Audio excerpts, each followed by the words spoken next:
Pada modul 1.2 ini saya mempelajari tentang nilai-nilai dan peran guru penggerak. Yang pertama saya akan membahas tentang nilai-nilai guru penggerak, yaitu berpusat kepada murid. Sebagai guru kita harus bisa menciptakan suatu ekosistem pembelajaran yang mengedepankan segala aspek, terutama tentang siswa. Kita harus mengenal karakteristik masing-masing siswa. Kita harus bisa menciptakan suatu pembelajaran yang bisa mewadahi segala macam karakteristik siswa. Kita harus bisa menggunakan cara-cara pembelajaran metode, media yang bisa meningkatkan aktivitas siswa, meningkatkan keaktifan siswa, dan juga menggali segala hal yang ada pada diri siswa. Kita juga harus bisa mengenal masing-masing siswa. Jadi, hal tersebut merupakan berpihak kepada nilai yang kedua, yaitu mandiri. Sebagai guru, bukan hanya kita harus mempunyai sikap mandiri, tetapi kita juga harus bisa menanamkan sifat mandiri kepada siswa. Terutama mandiri saat dia mempunyai tugas, dia harus mengerjakan secara mandiri. Dan juga dia harus secara mandiri sadar apa tanggung jawabnya, apa kewajibannya.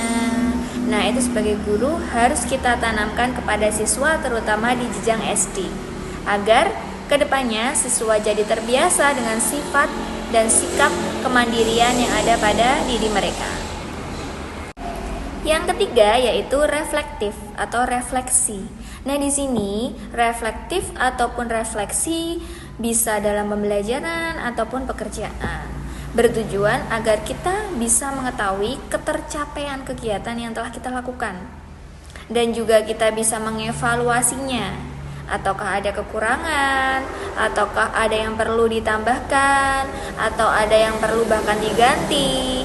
Nah, agar saling berkesinambungan antara guru dan siswa, saling memberikan feedback agar kita bisa melaksanakan pembelajaran yang bukan hanya berpusat pada guru, tetapi juga siswa.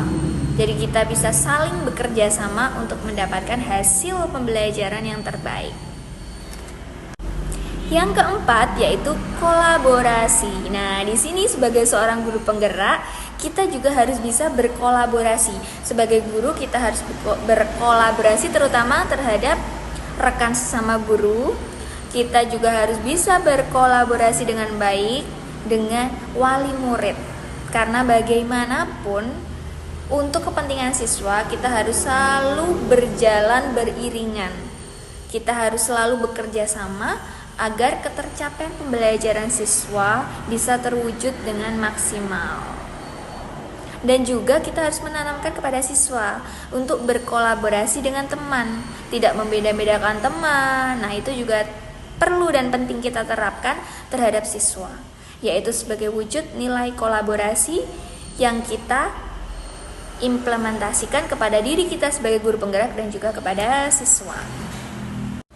Yang kelima atau yang terakhir, nilai guru penggerak yaitu inovatif atau inovasi.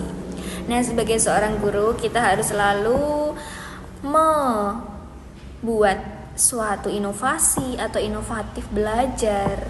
Agar apa? Dengan tujuan apa? Agar pembelajaran kita tidak monoton atau tidak membosankan, agar siswa punya antusias untuk belajar. Nah, kita harus menciptakan hal tersebut. Dengan cara apa? Kita harus bisa selalu mengikuti teknologi atau IT. Karena pada zaman sekarang siswa lebih tertarik dengan suatu yang berbasis IT. Kita lihat saja anak SD zaman sekarang, mereka sudah canggih, sudah bisa memainkan HP. Nah, sebagai contoh kita bisa melaksanakan suatu pembelajaran berbasis menggunakan HP dengan cara kuisis, atau kita bisa menggunakan video.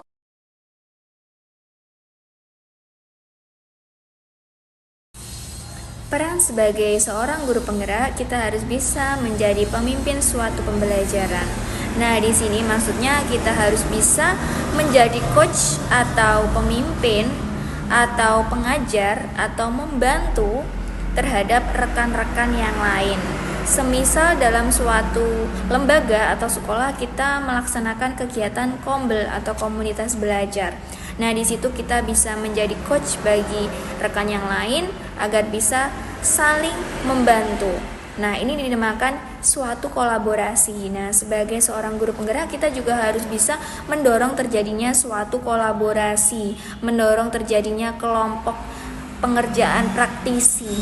Nah, sebagai guru penggerak, kita harus bisa menciptakan suatu kolaborasi yang bisa menghasilkan atau melaksanakan praktisi dengan baik.